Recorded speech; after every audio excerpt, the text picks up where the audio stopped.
How to leave a job is not something that you learn in school, nor does anyone in the business world teach you how to do it.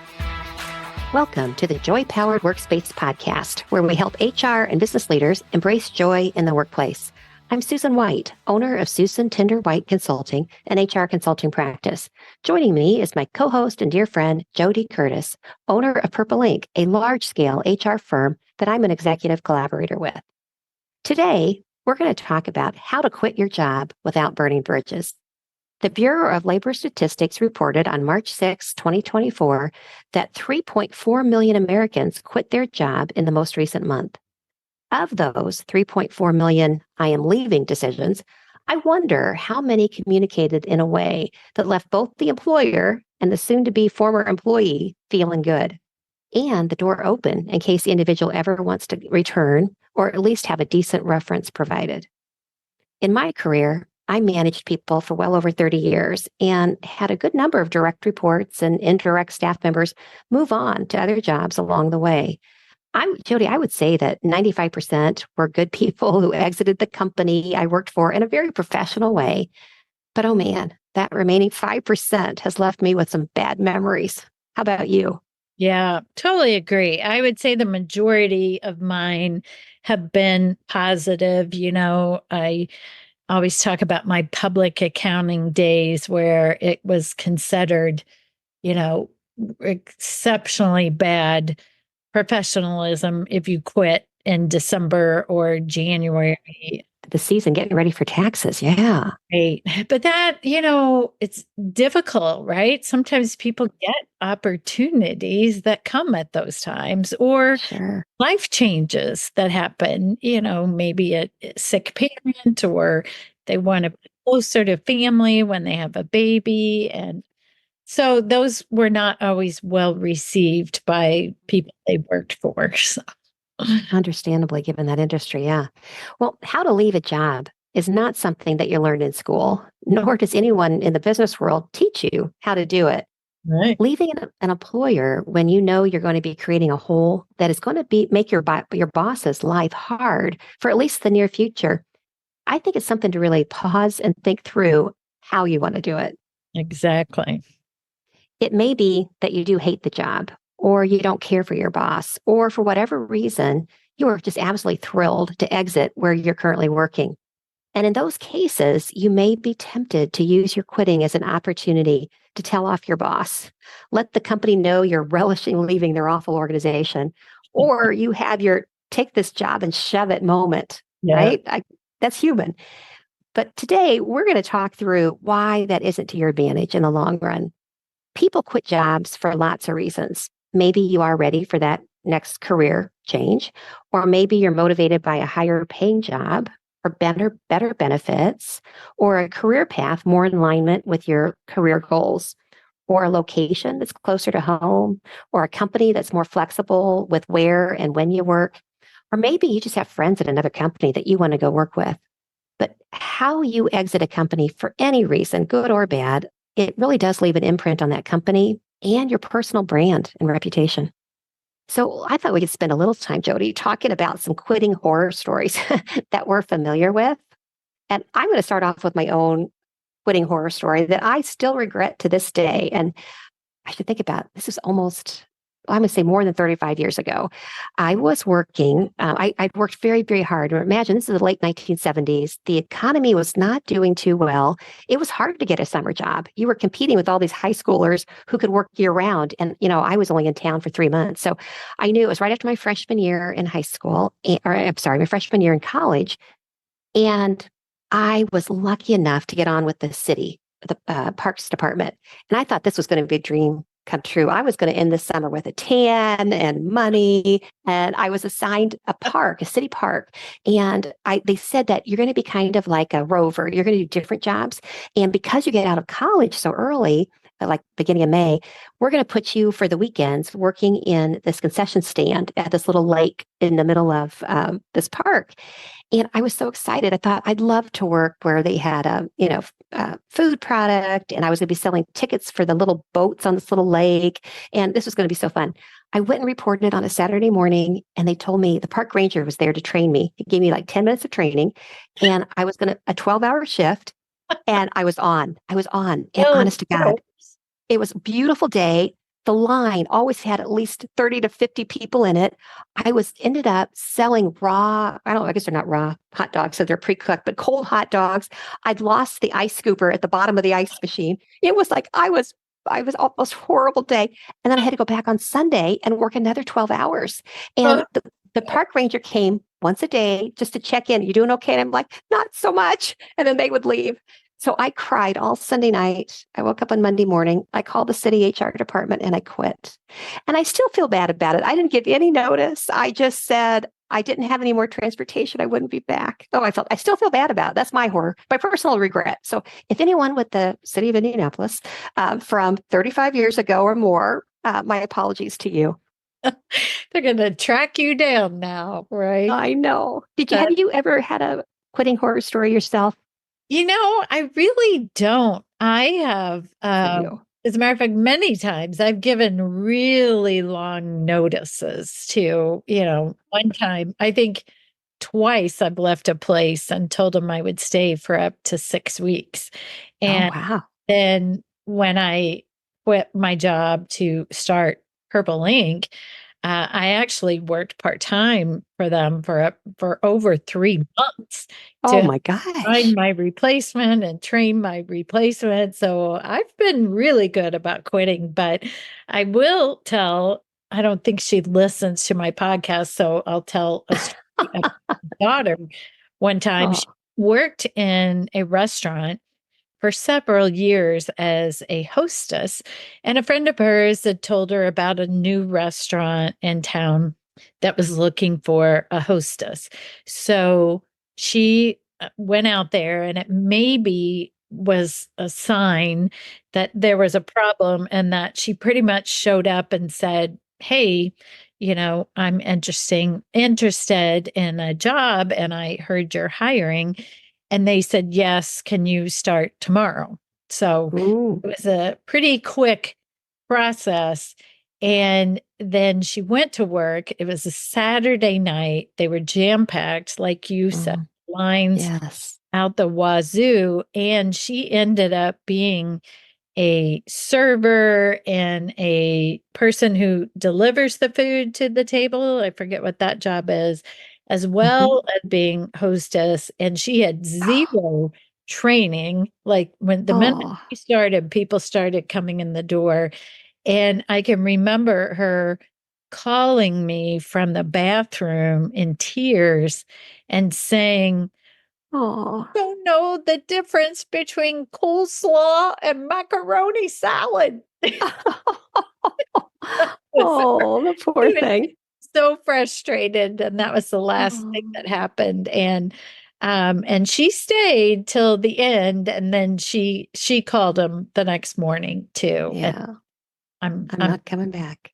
yeah. Yeah. Oh, well, I've seen and a number of other, what I would say are kind of horror stories about quitting. And I hope that the people that have done it probably feel a little remorse now. Let's hope. I've seen people who've not working for me, but in my role as HR, I've seen people go to lunch and never come back.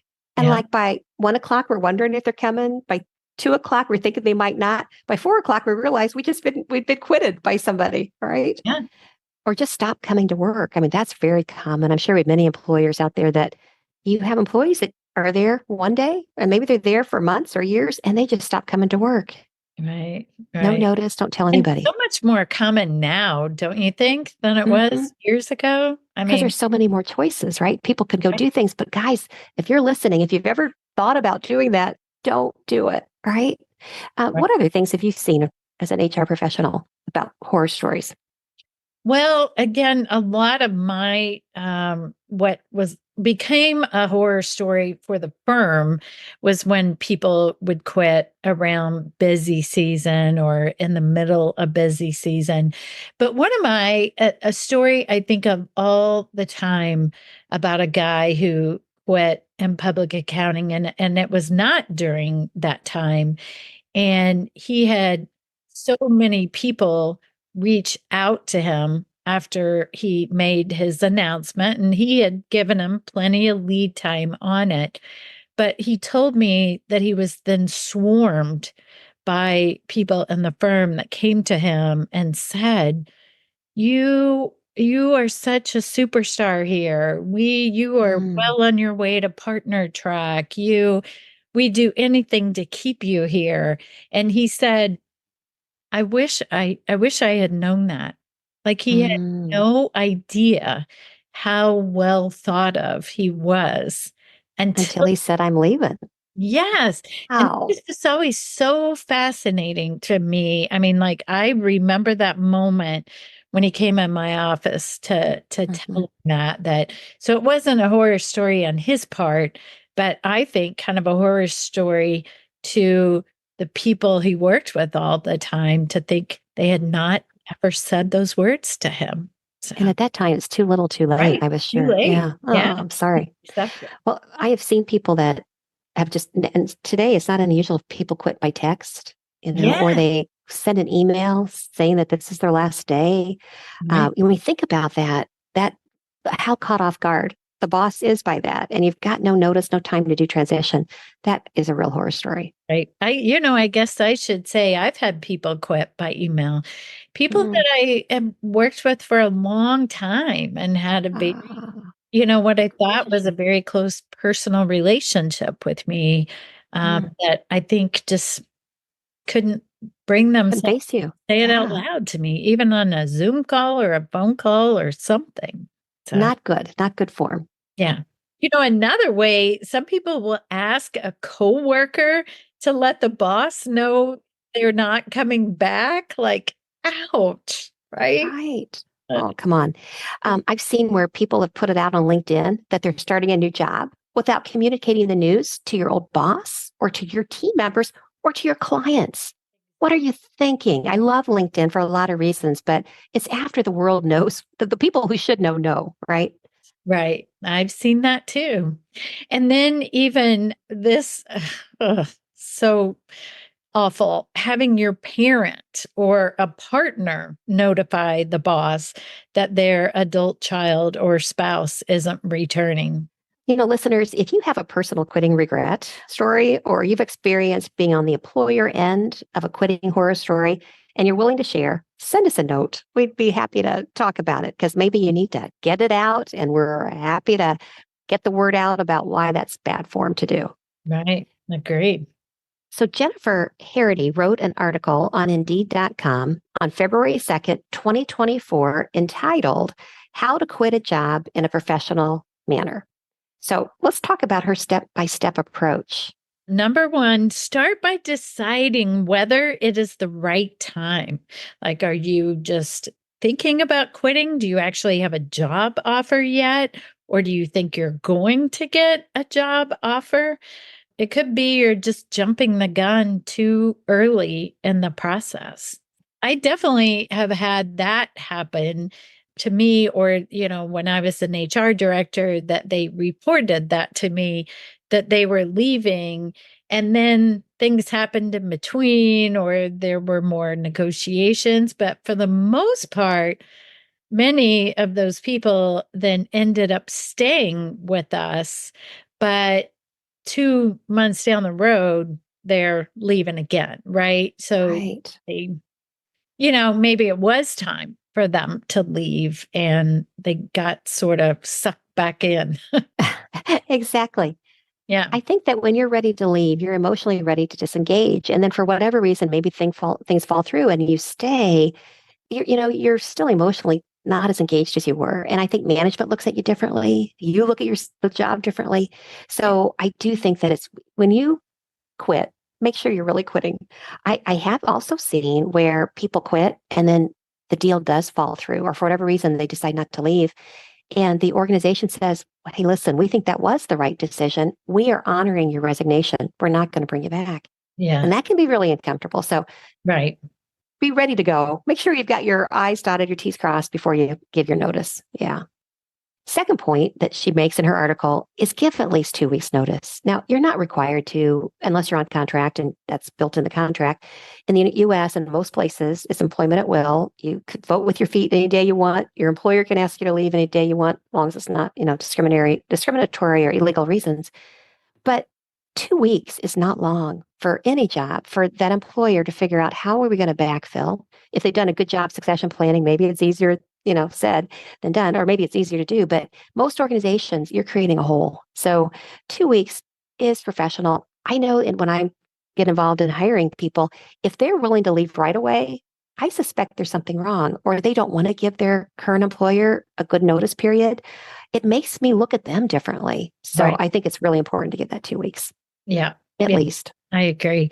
I have been in many situations where someone gave a 2 week notice and we said, we'll pay you for the next week, Sure. but we think it'd be best today if you leave. Maybe they were going to a competitor or Yes. it wasn't really working on our end either. So When I have I have had people come to me and say, oh, Susan, I went to quit and they told me I could leave today, but they're going to pay me for the time. I always say, listen, you're getting a jump start on your next career, or you're getting a chance to take a breath and have a little vacation. Don't take it personally. That's a standard operating procedure with a number of companies because they don't, the information that you hold now, they want to make sure that none of it leaks. That's just part of their security control. Right. Don't take it personally. Yeah. Right. Number 3, write a letter of resignation. I think gone are the days where people write notes or letters anymore. But I love this one to think about having a document of what's the effective date, the why, express your gratitude, sign it, right? Go through the process of giving them something for their files, and you have a letter that shows, when you sent it and all that as well too. I agree. I do think you verbally need to tell the person you're quitting. I mean, that they deserve to hear it from you, but accompany it with a letter or follow up with a letter. I think that is first class. Do both. Right. Yes, exactly. Right. Number 4, Jennifer writes, give feedback on why you are leaving if you're comfortable. I recommend that you be balanced. I think that when you're leaving an organization, the burning the bridge is where you tell them everything they've done wrong and that you would never darken this door again. I'm shaking the dust of this place from my feet. You don't want to go that path, but you can. It's a wonderful opportunity. If there's something that's not right in the company, you can share what it is that you appreciate, but how they could be how they could be even more effective. It's a wonderful gift for you to give that really is the dividend is for all the people that are still there. That maybe your voice about something that's wrong that needs to get fixed could have some impact. It may not, but it could. So I suggest be balanced as you do it. And number 5, schedule an exit meeting with someone in HR or your boss to have a verbal conversation about this. I hear lots of different opinions on the employer side about exit interviews. Sometimes I'll hear, well, they're not honest about him anyway, or it's a waste of time, or they just want to complain about us. But I think when you drive the interview process, right? Hopefully, no one is going to turn you away from that. And to give an opportunity to say thank you and maybe went well and some things that could be improved as well. But, if you think about all the conversations you had coming into the organization on the recruiting side, don't leave them with a discussion on the way out as well. And, of course, try and make the transition easier on the company to do that.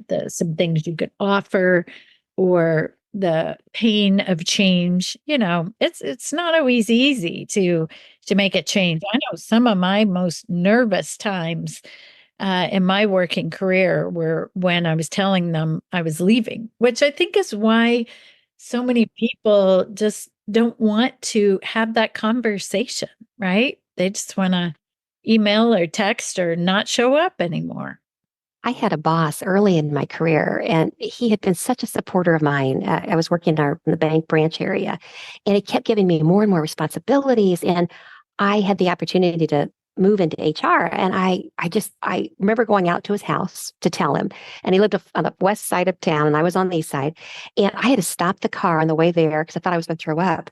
And Oh, then I didn't throw up. I kind of dry heaves, got back in the car, and I went to his house. And I mean, it was the hardest thing I had to do to yeah. tell him I was leaving. And you know what? He didn't like it, but eventually he took it really well. I mean, it just took some processing time.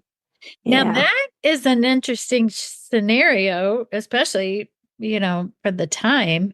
I mean, it's not like in today's world where so many people work remote. What was your thought process on physically going to his house? I knew I had to tell him in person. I just had to tell him, and Um, I didn't want.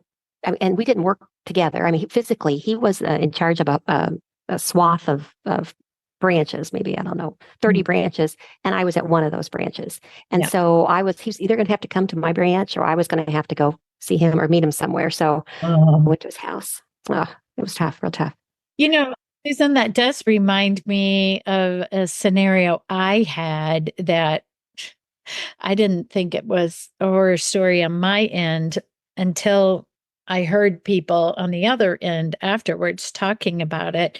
But one time when I left a job, my boss, the CEO of the company, we had other locations and he traveled a lot, or sometimes even would work from home when nobody else was working from home. I mean, so many times we never really knew if he would be in the office or not. Sure. And so I knew I was leaving. And of course, I wanted to do it face to face. And so I went to his assistant several days in a row saying, will he be in today? Will he be in today? Will he be in Mm, today?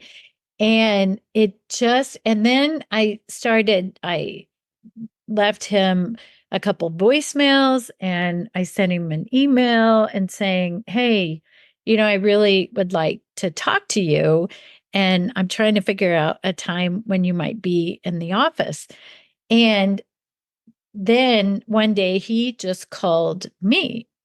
mm, So I said, I really wanted to do this in person, but it's yeah. seems like we're not going to be in the office on the same day. So I wanted to tell you that I'm leaving the organization. Well, unbeknownst to me, he was in the middle of a golf game on the golf course. And so Oh, then he proceeded to tell the people he was golfing with, and then later the rest of the executive team that I had, mm. talked to him on the golf course and quit. And I'm like, no, wait a minute.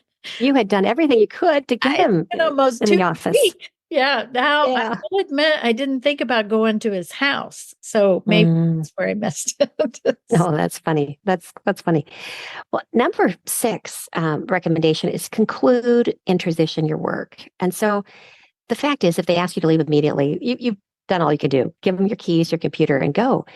But if they're letting you work through a resignation date, I do believe putting together a transition plan. Here's everything I'm working on.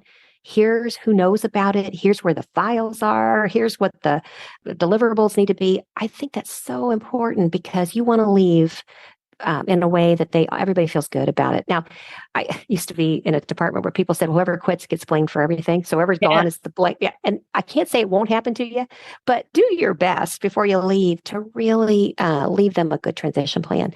I can think of one job I was leaving inside this organization, and the boss I had really wanted me to wrap up everything I had, and I could not. I mean, I physically couldn't wrap it up. There was a lot of pressure. She wanted things wrapped up. She wanted me to write the job posting for the job. I mean, I kept thinking, this is why I'm leaving this person. I mean, come on, this is your job. But I did it. I did everything I could because I was going to be in the same organization. I just wasn't going to be working for her anymore. But Yeah. yeah, I want to leave on a high note. I mean, that's the way you want to leave because they're going to remember how you made them feel, and I want them to feel good about me. Yeah. Yeah. Now all these stories are coming back to me, Susan. But one time I left a job and I had I was pregnant with my first child, and I had told them I was not coming back after maternity leave. So, when I had the baby, that was my last day. And so as I got closer and closer to me getting ready to deliver, I would like write out on a piece of paper back before we had Sure. computers that much, kind of a plan every day. Like, if I don't come back tomorrow, here's what needs to be done. Wow. And then, interestingly, my dad ended up dying in there the Oh. week before I had the baby. So I did leave Mm. earlier than I thought.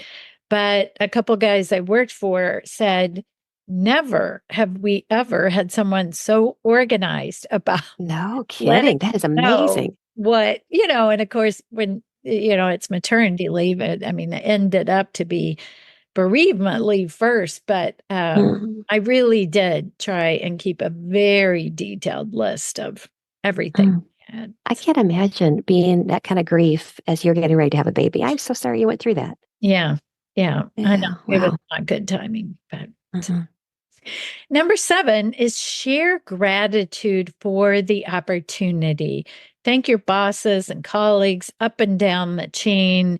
Maybe if you haven't already, linked in with them to do that. Share your personal contact info if you're comfortable doing so, so that you continue that professional network with them, or, you never know where you may end up being a client of theirs, or Yes. could Or they be be a client of yours, any right? situation. And I know, at least for me, every job I ever had, and I didn't have all that many, but I learned in good places and then not so good places. Yes. I learned a whole lot by being Mhm. so, And thanking them for the learnings. They don't have to know they were things I've learned. I'm never going to do that, but they right. don't need to know that. You're appreciative of the learning. That's so cool. Well, Yeah. JoDee, in all of our podcasts, when we have guests, and today we don't have a guest, we always ask them a joy powered question. So I was going to ask you, and I was going to share mine, an example of a joy powered quitting that you've personally been involved in, either you quitting or someone quitting with you that was really joy powered. Well, mine would probably be the first employee I had at Purple Ink. And by the time she left, I had several other people, but for a while, it was just the two of us. And she was just a real superstar and real joy to work with. And her husband was transferred out of state. But we decided, and again, this was way before times when many people were working remotely, that we wanted to try it for her Mhm. to work remotely. And then she ended up going part time. And then she even said, hey, I'm taking on this other role, but if you need me, give me a call. I can still do some projects. It was just like, A uh, real gradual easing out, right? yes, very gradual. And we had really built a strong relationship. And I was so appreciative of Mhm. everything she had done, that now I realize that not everyone has the opportunity or the situation to do that, but that was definitely my joy powered one. Oh, wonderful. Graceful, very graceful. Well, and I would say, Tom, if you're listening, you were my very best joy powered quitting that I ever experienced. Tom worked for me and for many years, and he was just a terrific partner, terrific staff member. And he had the opportunity to switch careers, to leave HR and go into like financial management. And so he got selected for this elite financial management training program that was going to start like in 3 months. And so the beauty of that is that he gave me the notice. He worked like a dog for 3 months, not only wrapping everything up, positioning everything for the next person, and he selected his replacement. He just made it absolutely very, very easy. So I thank you, Tom. If you're listening, thank you. Susan, that makes me think of another question related to this. What advice would you give to someone about hiring their replacement. Like I have done that twice where I hired my replacement. And I think there can be some good and bad. Yeah, I'm going to say the pros are you know the job better than anybody. You will know the challenges. When you explain the job, you're going to give a realistic job preview that your boss isn't because they don't know it as well as you do. And you can also recognize what the needs are of the client and you could try to fill those. So I think those are real pros. I'm going to say the cons are I think it's important that the boss and this person have a bond, that they really are excited about working with each other.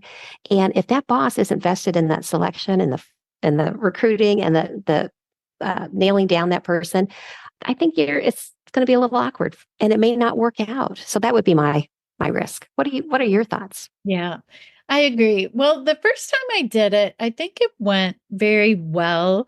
I led the recruiting process until I got down to about 3 candidates, and I left on very good terms. And it was a very excellent opportunity and a great place to work and all of that. And then when I got to those final 3, I was out. You know, executive committee took it from there, and I was not involved in the final stages, which I thought was good. The second time I did it, I was leaving because I was in a culture that was not positive. And so even just during the recruiting process, that was difficult for me, right? I wanted Positive about a job. Yeah. right. It was hard for me not to be totally honest, but I think I did the best I could. In the end, it was kind of interesting because I told the candidate I was leaving to start consulting, and I hired a consultant who wanted to come back inside, so Oh, I could sure. talk to her about sort of why I wanted consulting, and she could talk to me about why she didn't anymore. And I think that one worked out too, but that was very awkward for me. Hmm. Fair Very. enough. Susan, we have a listener question today, which I found very interesting. Is there any value to starting an AA meeting site while at work? I think that AA or Alcoholics Anonymous is a wonderful and needed resource in the lives of our staff members. I support anyone going to group meetings. And as an employer, maybe your EAP pointing people to AA meetings in your location or that person's location is so important. However, I got to tell you, I would be reluctant to start one in my workplace. And here's my rationale. I don't want the company, I don't want managers, I don't want supervisors, I don't want coworkers aware of who's attending meetings. And when you have it on site, it's just a little too visible, I think. Instead, I would make sure that the EAP we contracted with were experts on this topic and regularly helping employees find meetings convenient to either your office or their home. We will put in our show notes a link to how to start a new AA group because listeners, you may feel differently and you want to pursue it. But that would be my point of view. I just think it's too visible in the workplace. JoDee, do you have any differing opinion? No, I 100% agree with you. I think it's a great question. And I suspect there are many people who have thought about it because they want to support people who might Yes. be in difficult situations, but help them do it somewhere Mhm. else. Yeah, I agree. Well, it's time for In the News. SHRM's HR Magazine Winter 2023 cited a Resume Labs job applicant behavior survey of 1,900 U.S. workers in August 2023 that reported 70% of U.S. employees say they have lied on their resumes. 70%. Crazy. And 80%, so it's even worse, say they have lied during a job interview. Ouch. I know I'm naive and I have the positivity strength from Clifton Strength. So these are very difficult for me to even look at or believe. But I've heard different statistics around this for many years, and I think it's true. I would be so nervous if I lied that they would figure it out. They would find out. It would be a career breaker. It blows me away, these stats. Even more surprising, the survey said that 36% of hiring managers say they have lied to candidates about the role or the company's hiring process. Ugh. I Oh, know. Oh, make me it very was sad. Both ends. very sad, very sad. It was Shakespeare who wrote, "Oh, what a tangled web we weave when first we practice to deceive." I Oh, believe that. You could get lost in your lies. What if you lied during an interview as a manager and then employee starts and then they're going to look at you when they realize that's not really what's entailed in the job, or that's not really the career progression opportunities I have. That person's going to leave you. They're going to vote with their feet.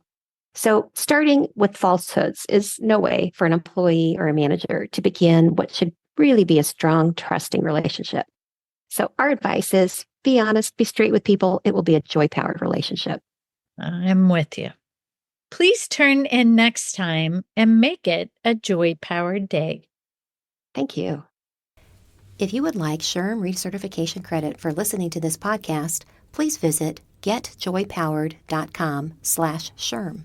You'll find an evaluation of the podcast, and once you complete the evaluation, you will see the SHRM recertification credit code and a link to a proof of participation certificate. Again, that's getjoypowered.com/SHRM. Thank you for listening, and thanks for your dedication to the HR profession. If you like this show, please tell a few friends about us and let us know what you thought by leaving us a rating or a review on Apple Podcasts. You can find more information on our podcast, our books, our blogs, and more at getjoypowered.com. We're at JoyPowered on Instagram, LinkedIn, and Facebook. And you can send us an email at joypowered@gmail.com. Make it a joy-powered day.